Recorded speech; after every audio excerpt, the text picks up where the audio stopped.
So now let's learn two types of object I've given here. The first type of object is called direct object. Direct object, that is most often a thing that is given, sent, prepared, bought, etc. Right? That is most often a thing that is given, sent, prepared, or bought. We call that type of object direct object, right? So direct object is most often a thing. In rare cases that can be a person, but most often it's a thing, right? And that thing is given, sent, prepared, or bought, right? That can be given, sent, prepared, or bought, right? So that thing or that noun is called direct object. Now, what is indirect object? That is the person who gets it. It means noun. What is that noun? We call it object, right? That noun function as an object, and actually that the noun is most often a thing, right? That is most often a thing. So the person who gets it, here the word, the pronoun it refers to noun, and that noun is object, and that object, as I told you, that there is direct object, so direct object is most often thing. So that is most often a thing, right? Who gets it? Gets it mean who receives it. So who receives the it, that one object is called indirect object. Again, I'm going to explain. The person mean a noun, right? Who gets the direct object is called indirect object, right? The person who gets direct object is called indirect object. So here it refers to a noun which functions as direct object, and I told you that that noun is most often a thing, right? Now I've given some examples. I hope you understood the definitions. She prepared rice for the guests. In this example, she is the subject, prepared is our verb, and rice is, that is our direct object. That is the direct object.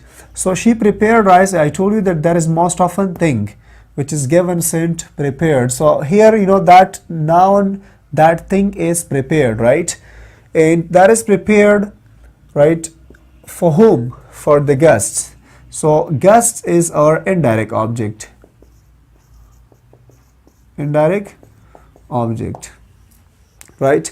Now I told you that the person who gets it, so here the guest is the person, right? And it gets the direct object. It gets the direct object, right? The person gets the direct object, it will get the benefit of the direct object, right? Now remember, direct and indirect object can replace each other. Actually, if you see this example, right, I sent a postcard to Zen. There is another example, it's given for the same purpose. So I is the subject, sent is the verb, a postcard, that is the thing. I told you that which is given, sent. So in this case, you know that verb, right, shows that the thing as sent, right? So direct object is here, sent. It's a name of thing which is sent, right? Which is sent. And who receives it, who gets it, the noun which gets it is, it's a noun, it's a name of person, right? And we call that noun indirect object, right? So here indirect object receives direct object, right? Indirect object receives direct object, or you can say that the noun which gets direct object is called indirect object. So here this noun receives that direct object, right? A postcard is received by indirect object. I hope you got it. Again, I'm going to explain. She prepared rice for the guests. So in this example, rice is the direct object because that is prepared, right? I told you that thing given, sent, prepared, or bought is called direct object. So that is prepared. And indirect object, that is the person who gets it. It means direct object, right? So that is called indirect object. So here the guests get that. They receive direct object, right? That's why we call them indirect object. I sent a postcard to Zain. That's another example. I is the subject, sent is the verb, and postcard is the direct object, right? So I sent a postcard. Postcard is the direct object that is sent, right? As I told you that there is a thing which is sent, bought. So here in this case that noun is sent. And sent to whom? To Zain. So Zain is the person who receives it. So I told you that the person who gets direct object is called indirect object. In this case, you see that Zain is our indirect object and it receives direct object. Now, remember, direct and indirect object can replace each other. It means that they can be used in different positions, right? In a sentence, they can replace one another. The following two structures are used in this connection. Look at the first structure: subject plus verb. After verb, we have direct object first. After direct object, we have a preposition, either to or for. And after them, we will use indirect object. So in this structure, if you see, indirect object is used at the end. Indirect object is used at the end. Now, look at structure number 2. In this case, in this structure, we have subject, verb. After verb, we have indirect object, then direct object. So now you see the difference, right? You see the difference in this case. In this structure, we have direct object at the end. Indirect object is put before direct object, but one thing is elided. That is called preposition. So in the first structure, we have prepositions. In the second structure, we don't have prepositions, right? Preposition is elided. Preposition is elided or omitted. We call it removed. So, but one thing shall be kept in mind, that the first structure is formal, but that is not very common. It's not used commonly. And the second structure, that is not so formal, but it's very common. That's more common than the first structure. Look at examples. This is example for structure number 1. He sent a message to Hamid. He sent a message to Hamid. So message is our direct object, to is our preposition, and Hamid is our indirect object. I told you that direct object, it's normally a name of thing. Indirect object is normally a name of person. And here direct object is received by indirect object, right? The second example, if you see, he sent Hamid. He is the subject, sent is our verb, Hamid is the that is the indirect object, right? And message is the direct object.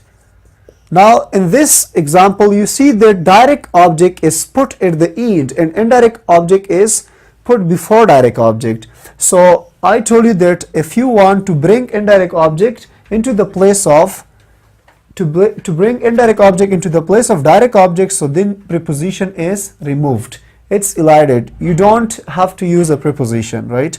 So look at this example. In this case, subject plus verb, and after verb we directly have indirect object first. In this example, you see direct object after verb, but in this example, in the second example, we have indirect object after verb and plus direct object. After indirect object, you see directly direct object is used. There is no preposition in the second example. The third example, he gave the pictures to Maria. Give is a verb. Pictures, that is direct object because it's a name of thing, and that is given. I wrote here given, sent, or prepared, bought. So that is given. That is given, right? A thing which is given is called direct object. And it's given to whom? It's given to Maria. So Maria is here our indirect object because it receives direct object in this example. Now the same example, if you want to write it on the second structure, look, there is written on structure number 1. So you can write this way: he, subject, give, it's a verb, Maria, it's our indirect object, and pictures is the direct object. I hope you got it, that preposition is removed from this example. There is no preposition, and direct object is put at the end of the sentence. Indirect object is put in place of direct object. Now these two examples which are already given here, right? She prepared rice for the guests. She prepared rice for the guests. In this example, rice is put before indirect object and there is a preposition as well, right? So it means that this example is used in the first structure, right? I applied the first structure in this example. Now in this example you see that after prepared we have indirect object first and direct object second, right? And there's no preposition. So look, after prepared we have rice plus for. Rice is direct object and for is a preposition and gust is indirect object. But in this case you see something changed, right? Direct object is put at the end and indirect object is put before direct object, and there is no preposition. You see the next example, I sent a postcard to Zain. So again the first structure is applied here and I wrote here the second, I applied the second structure on the same example. So you see that after sent we have postcard, which is direct object, and then we have indirect object, and there is a preposition as well. To is a preposition. Look at this example, I is the subject, sent is a verb, Zain is the indirect object who receives direct object, and postcard is the direct object, and you see that there is no use of preposition. So you can apply this formula. There are these two structures which are very common and they are very important to be learned. Now I am going to give you some more words which are used in either this structure or in the second structure. Some words can be used only in structure number 1. Some words can be used only in structure number 2. So let's study them now. Let me erase the whiteboard first.